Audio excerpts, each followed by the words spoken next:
Hello, hello, hello, Sir David the Bard. I wish this airplane had windows that closed.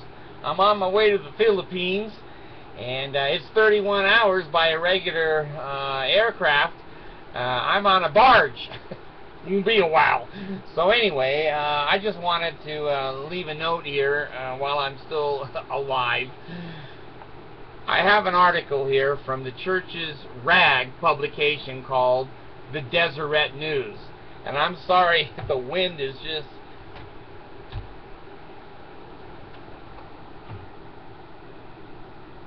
it's just killing me. Anyway, the Deseret News is reporting all, if not all, the major players in helping the Filipino people. Well, let's see what the Church of Jesus Christ of Latter-day Saints newspaper says. This is the Deseret News, and it was out November 10th at 8:43 a.m., and it says, relief efforts begin after Philippine typhoon. Well, there's terrible pictures here, as usual. And down here, it says, Brian Goldbeck, acting ambassador at the U.S. Embassy in Manila, which I've been there 2 or 3 times, he'll remember me,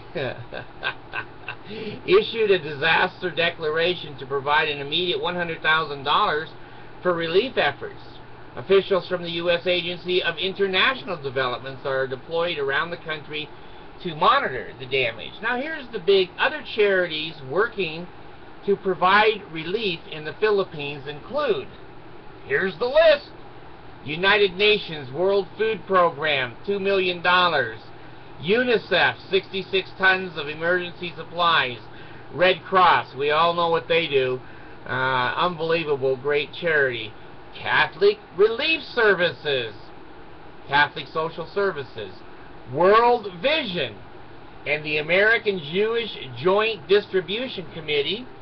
And I've also read that the Islamic people, there's a program that they're donating to people for food and help in the Philippines. Let me come back.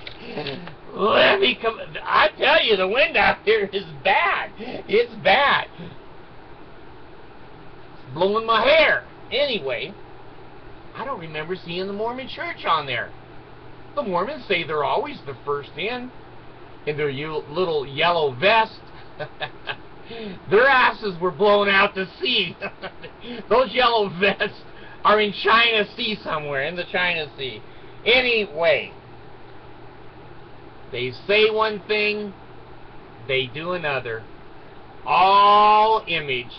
I think they're sending those yellow vests to the Filipino people for clothing, and then they take pictures and make it look like it's Mormons, you know, cleaning up the place. Well, anyway, there's still 24 as of the recording of this particular broadcast, and I'm going to go on record here. There's 24 missionaries missing from Tacubon, or whatever the name of the province is there, from this storm. They can't find them. When the Mormon church can't find you, there's nothing to find. Believe me, they are the experts of cockroaches in the world. They can't find 24 of their missionaries. Now, I don't want to be the bearer of bad news, but like I said, if the Mormons can't find them, they don't exist. So those 24 gave up their lives for the Mormon church. Now, the Mormon church says they gave 72-hour packets, emergency packets, to their missionaries. You need to give food and water and blankets and put these people in a place where, you know, a 20-foot wave is not going to swamp over them. Well, the missionaries are not allowed to swim. That's a Mormon church rule. They're not allowed to be in the water. And I think the water is controlled by Satan, according to the Mormon church. And a lot of people in this Philippine province probably believe the same thing. They may be converted. But anyway, 24 missing. They're gone. I'm going to be the first to say it. I'm sorry, but they're gone. A 20-foot wave and a 200-mile-an-hour wind your garments aren't going to do shit. And the Mormon church, of course, wanted to save a few bucks, so they didn't fly their kids out of there. Yeah, they just moved them down the road where it would take longer for the tsunami wave to hit them. So anyway, I feel bad for that, and I feel bad that, you know, these kids were out doing stupid stuff. They're out in a foreign country that is very dangerous, and now the looting has been coming to a close because there's nothing else to loot. Now people are saying the next step is violence and murder for food and supplies.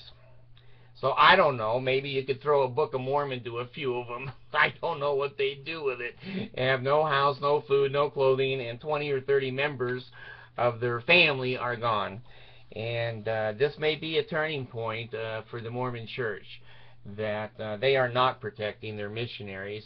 And you people who send those young kids into third world countries with diseases and fungus, no doctors, and tsunamis and typhoons and malaria, cholera, diseases, dengue fever, things we've never heard of. You send your kids into the Philippines. Well, you know, that's your religion. Floats your boat, and that's the way you want your kids to die. Hey, who am I? Just the bard.